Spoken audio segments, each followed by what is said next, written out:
Today, I'm going to share 3 progressively more disturbing stories, and at the end of each of them, I will share the photo that is famously associated with that story. But before we get into those stories, if you're a fan of the strange, dark, and mysterious delivered in story format, then you've come to the right place because that's all we do, and we upload once a week. So if that's of interest to you, please replace all of the like button's toilet paper with duct tape. Also, please subscribe to our channel and turn on all notifications so you don't miss any of our weekly uploads. Okay, let's get into today's stories.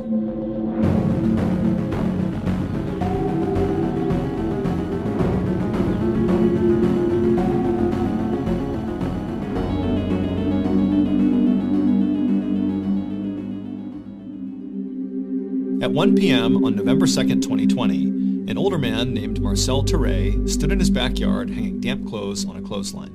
Marcel and his wife, 83-year-old Paulette Landru, lived on a quiet street in the small city of Anden, Belgium. And usually their days were filled with household chores or visits from their kids. But over the last few months, Marcel had started to spend a lot more time taking care of his wife because she had recently been diagnosed with Alzheimer's disease. Alzheimer's disease is a type of dementia that causes memory loss and confusion. And so Paulette needed help remembering to eat or to take her medications on time. And sometimes she would just wander off without telling Marcel, and Marcel would have to go corral her and bring her back home. For Marcel, watching his wife struggle with this disease was absolutely heartbreaking, and so he did everything in his power to make her life as comfortable and happy as he possibly could. And so before he had come out to hang up the laundry, he had made sure to set his wife up in front of the TV with a nice lunch so she could eat and watch her favorite show. And so Marcel hung up the last piece of clothing and then picked up the empty laundry basket and headed back towards the house. When he went inside, he expected to see his wife still sitting on the couch watching TV,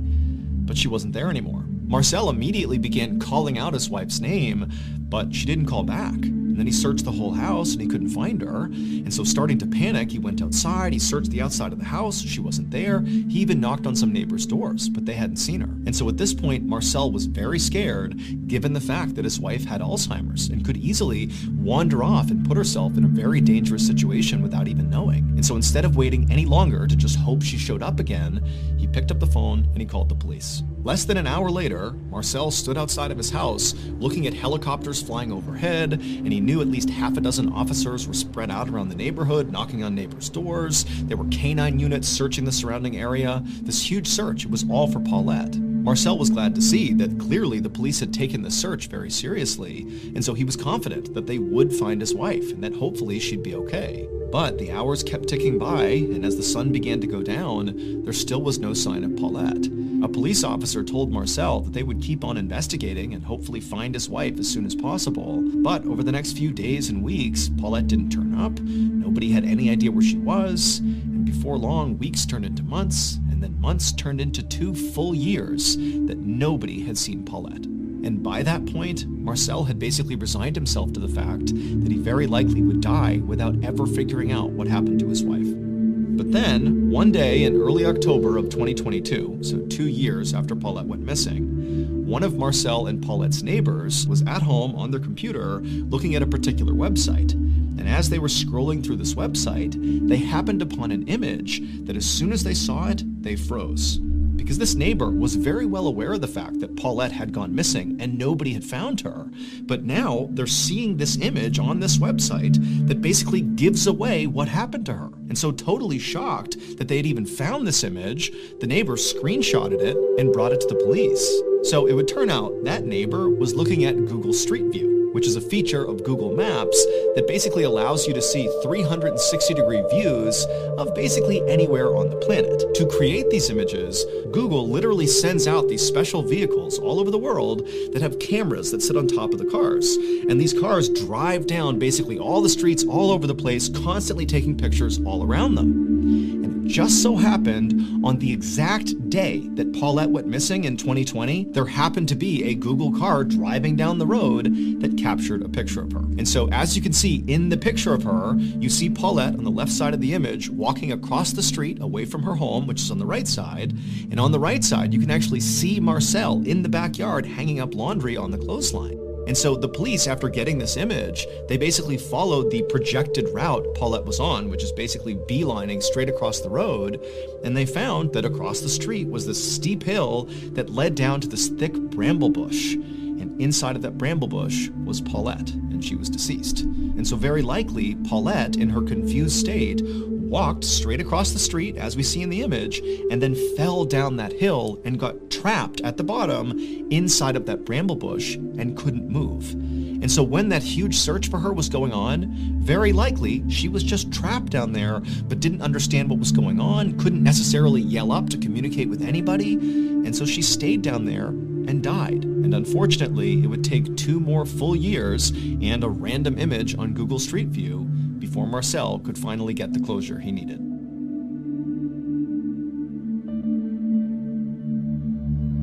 Thank you to BetterHelp for sponsoring today's video.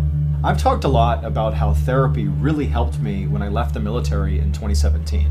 It took time, but I went from being this very angry person who was struggling with depression to feeling like I was at peace and content again. And today, part of the reason I still consider myself to be very well adjusted is because of the skills I have learned in therapy. The most important skill that I find myself leaning on most days is self-awareness, something I definitely lacked pre-therapy. Now I'm very in tune with how I feel and how it affects me personally, but also how it affects the people around me. Like my mood and behavior can have an enormous effect on my friends and family, and I need to be aware of that. And so that self-awareness kind of keeps me from spiraling when I start to struggle. So while therapy is certainly not a one-size-fits-all solution, I do think it's a great starting point for anybody who's struggling. And while therapy can be costly, there are affordable options, such as online therapy platforms like BetterHelp. BetterHelp is on a mission to make starting therapy easier. All you have to do is fill out a quick questionnaire, and then you'll be paired up with a licensed BetterHelp therapist within a couple of days. One of the best features of BetterHelp is that if the first therapist does not feel like the right fit, you can continue to switch therapists until you find someone you really connect with, and it's at no additional cost. So really, BetterHelp is trying to find the right person for you. So if you're struggling right now and you think you might benefit from a therapy session, click the link in the description below or go to betterhelp.com/Mr. Ballin for 10% off your first month of therapy. Okay, back to the story.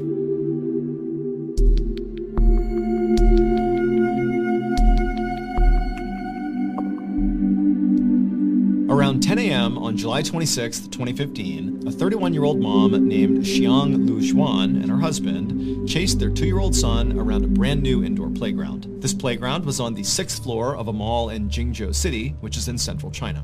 And so Xiang and her husband had come to this mall today just so their son could basically enjoy this playground.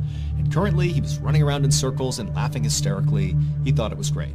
Xiang caught up to her son and scooped him up and then placed him at the top of a slide. And he happily slid down to the bottom, and when he reached the bottom, Xiang was waiting for him, and the son, he just stopped and looked past her and pointed and started saying, "Ride, ride." And so Xiang, she turned around and she saw right behind them were these 2 escalators, one going up and one going down. And so Xiang realized her son clearly thought these escalators were maybe a part of this playground, and so he wanted to go use them. They were a fun attraction. And so Xiang smiled and took her son's hand and then told her husband they're going to go ride the ride, the escalators, and then they began walking over. Once Xiang and her son actually reached the escalator, suddenly her son was not as keen to hop on board. He was nervous. But Xiang, who had ridden escalators many times before, told her son it's totally safe, and she kind of coaxed him to do it, and eventually he stepped on right alongside her, holding her hand, and about halfway up the escalator, when she was confident her son would be okay, Xiang turned around and looked up towards the top of the escalator, the 7th floor where they were going, and she saw 3 mall employees at the top of the escalator on the 7th floor where they were going, and they were clearly looking at Xiang with a very serious look on their faces, and they were gesturing at something towards the top of the escalator. It seemed like they could be warning her about something or simply pointing something out. She wasn't really sure. And so she looked up at them like, what's going on here? But the 3 mall employees just didn't do a good job communicating whatever was going on or whatever issue they were dealing with. And so as a result, Xiang and her son just continued riding up the escalator, and as they got closer and closer, these mall employees continued to gesture at something happening on the 7th floor just beyond the escalator, and Xiang still totally confused. And then finally, when Xiang and her son reached the top and stepped off, Xiang suddenly understood what these employees were referencing, but by now, it was too late. Moments later, Jiang's husband, who was still down below on the 6th floor at the playground, he heard the sound of his wife and son screaming over near the escalator. And so instinctively, he bolted over to the escalator. He didn't see his wife, didn't see his son, and he began going up the escalator when someone at the top screamed at him to stop and get off the escalator. And so he did. And right then, a mall employee came running down the other side carrying his son. And this person handed the son over to Jiang's husband. And this employee, who clearly was completely shocked by whatever had happened up above, just shook their head. It would turn out, earlier that day, those mall employees who were at the top gesturing to Jiang, they had discovered a defect with the metal platform that sits right at the top of the escalator on the 7th floor. Basically, when you get off this escalator, it's the platform you step onto first.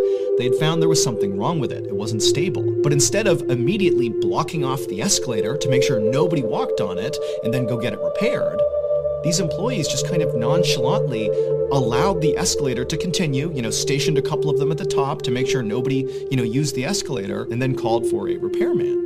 But the repairman hadn't shown up and fixed this problem by the time Jiang and her son boarded the escalator. And these employees at the top knew there's this huge issue with the platform they're going to step on the second they get off, but they failed to communicate the danger to Jiang and her son as they were coming up. They just kind of broadly gesticulated that there was some issue up here and to sort of watch out for it, but Jiang had no idea. And so by the time she got to the top and stepped off the escalator onto that platform, well, the defect with the platform is that it caved in with any weight. And so she fell into the escalator, where the teeth of the escalator was rotating, and as she was getting pulled in to her death, her final moment captured on video as she took her son and thrusted him to the employees, saving his life before she disappeared and died inside the inner workings of the escalator.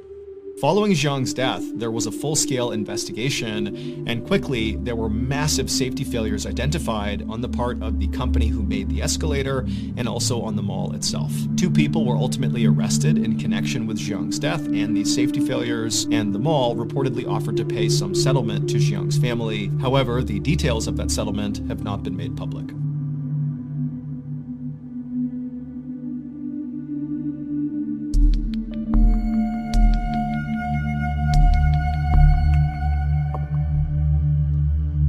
One morning in November of 1997, a police captain named Jeffrey Lewis, along with his partner, parked their squad car near the Manatee River in Bradenton, Florida, which is a small city just south of Tampa. A few minutes earlier, the Bradenton Police Department had received a call from this frantic man who had said he had found something suspicious that had washed up on the shore of this river. And so Captain Lewis and his partner were there to investigate. And so as soon as they got out of their squad car, this man who had called the police, he saw them and waved them down, and he was pointing at something in the sand. And so Captain Lewis and his partner, they walked over, and before they even talked to this guy, they just looked down at what he was pointing at, and right away they could see why he called the police. Because there, sitting on the sand, was a severed human hand. And so the instant Captain Lewis saw this, his first thought was actually just alligators, because there were alligators that swam in the Manatee River, and people were told about them, and were told, not to go swimming here, but people still did. And so his thought was, well, maybe one of the alligators got a swimmer. However, when Captain Lewis looked at the hand more closely, he could tell right away that that probably did not happen, because where the hand had been cut off from the body, the cut was almost surgical. It was very, very neat, whereas if an alligator had ripped the hand off, it would be rough. But this almost looked like a surgeon had carefully removed the hand. And so what this signaled to Captain Lewis is this hand very likely represented a murder victim. Somebody who killed this person, cut their body up, and one of their body parts is now washed ashore. And so Captain Lewis turned to his partner and told him to call for backup. And within an hour, police officers were scouring the Manatee River looking for the body that belonged to this hand. Meanwhile, the captain bagged this hand as evidence and brought it to the county sheriff's crime lab, hoping that forensic experts could potentially figure out who the victim was using fingerprints. However, when he actually handed over the hand to these forensic technicians, they told Captain Lewis that it was very likely going to be impossible to try to pull prints from this hand because the hand was very badly decomposed and water damaged. But they told Captain Lewis that despite this being a total long shot, they would still give it a try. And so really all Captain Lewis had was this hand, and so he just kind of waited for information from the crime lab about the fingerprints. And before long, the waiting went from days to weeks to months with no fingerprints. And so with no fingerprints and no other breakthroughs in this case, Captain Lewis moved on to other cases. That is, until June of 1998, when Captain Lewis was sitting in his office doing some work, when he suddenly got a call from the crime lab about the hand. An employee told Captain Lewis they had finally made a breakthrough. When they couldn't get the prints off this hand at first, they had moved to this very complicated technique where basically they would peel individual layers of skin off the hand and sort of piece together all the information to get a print. And amazingly, this technique worked. And so not only did they now have this print, but they had also already run this print through the Florida State database, and they had gotten a match. The hand belonged to a man named Willie Suttle. As soon as he hung up, Captain Lewis opened up a new tab on his computer and began researching Willie Suttle to figure out who this person was. And he quickly found through public employment records that Willie had been a retired garbage collector, and then also Captain Lewis looked at police records and discovered that Willie had a minor criminal history. But what really stood out in his research about Willie was that Willie had never been reported missing. Willie had instead been reported dead. Right there in the public records that Captain Lewis was looking at, he found Willie's death certificate. And this document said Willie had died of natural causes 5 months prior to his hand washing up on shore. And also it said Willie had been buried in a local cemetery, and no police had ever been involved in his death because no crime had been committed. And so Captain Lewis was baffled. None of this made any sense. If Willie had died of natural causes and been buried over a year ago, then how did his hand, his severed hand, wind up on the shore of the Manatee River? The next day, which was Friday, June 26th, Captain Lewis, along with a few other police officers, went to the cemetery where Willie had been buried, and they exhumed his casket. And when they opened it up, they actually expected it to be empty, considering his hand was already missing, so probably his whole body was gone. But no, when they opened it up, there was Willie, missing his left hand. But that wasn't all. At the bottom of Willie's casket were all of his internal organs, just sitting there in a rotting pile. And so Captain Lewis is staring at this, having no idea what to make of it. But the first thought he had was, okay, maybe somebody tried to rob Willie's casket. But he's thinking, if they did that, why did they cut out his organs and stash them at the bottom of the casket? And also, why did they remove his left hand and chuck it in the river? Like, that doesn't make any sense. It felt like every clue Captain Lewis found was only making this case harder to solve. But he hoped when he sent off Willie's body to the county medical examiner that they would be able to provide him with some more answers as to what happened here. Later that afternoon, the county medical examiner would perform an autopsy on Willie's body. And the first thing he noticed when he began was that despite the fact that Willie's organs clearly had been removed, that Willie's abdomen did not appear sunken in. It appeared full. So the medical examiner started the autopsy by cutting open Willie's abdomen to see what was in there. And when he saw what was inside of Willie, he just froze, having no idea how to react to what he was looking at. He had never seen anything like this in his entire career, not even close. And so the medical examiner just grabbed a camera, took some pictures of Willie's midsection, and sent those pictures to Captain Lewis. The next day, Captain Lewis sat inside of an interview room in the police station across from a 45-year-old woman named Paula Green Albritton. Paula owned and operated a funeral home along with the help of her son, and she had been the one responsible for Willie Suttle's burial. And so Captain Lewis asked Paula about Willie's burial, and she would tell him that Willie had actually died in poverty, without any family members to help cover his burial expenses. However, when Paula had found out about this, she said she had agreed to do the burial anyways, for no cost, as sort of a community service. However, when Captain Lewis poked and prodded and tried to ask for more information about exactly what that meant, Paula would eventually concede that there actually was slightly more to her rationale behind wanting to do Willie's burial. It was not just for charity. 2 days after this interview, police arrested both Paula and her son. And at Paula's trial, the truth surrounding what happened to Willie finally came out. It would turn out Paula's funeral home business was really struggling, to the point where if she couldn't start generating some real money, her business might go under. And she couldn't have that. And so Paula decided she would conduct a prosperity ritual to right her business. But to perform this prosperity ritual, Paula needed a body. And so along comes Willie Suttle, who's died in poverty and his family can't afford his funeral. And Paula says, don't worry, I'll take him on for free. But really what she needed was Willie's body. And once Paula and her son had possession of Willie's body, they began the ritual, which started with Paula's son carefully cutting off Willie's left hand, and then the two of them cut Willie's midsection open, removed all his internal organs, and then Paula got out all these voodoo dolls, and she wrote on pieces of paper the names of the other funeral homes, her competitors in the area, and she pinned these pieces of paper to each of these voodoo dolls, and then she took those voodoo dolls and jammed them inside of Willie's abdomen in the empty cavity they had created, and then they stitched him back up. And then she took Willie's body and his organs, and she chucked them into a cheap casket and had him buried.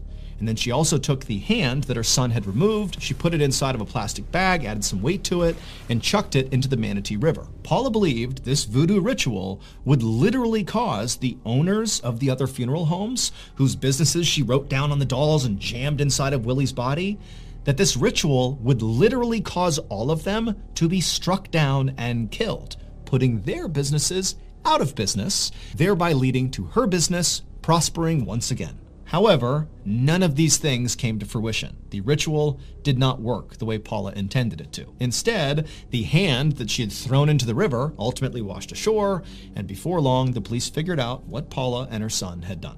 In 1999, so 2 years after Willie's hand had washed up on shore, Paula and her son were found guilty of desecrating Willie's corpse. Paula's son ultimately served 1 year in prison. As for Paula, her conviction was actually quickly overturned due to a technicality. It was discovered that during an interview with Paula, that police detectives told her that she could not be convicted if this ritual was part of a religious practice, that she was protected under the US Constitution. And so Paula, who confessed to doing this ritual, did so by saying it was part of her religion. She practiced voodoo. I am a voodooist, and I've survived because I know how to survive. And that's a part of my religion. And so in court, that confession was ruled inadmissible. And so she walked free. Here is a photo of the 12 voodoo dolls found inside of Willie's body with the notes Paula wrote cursing her competition.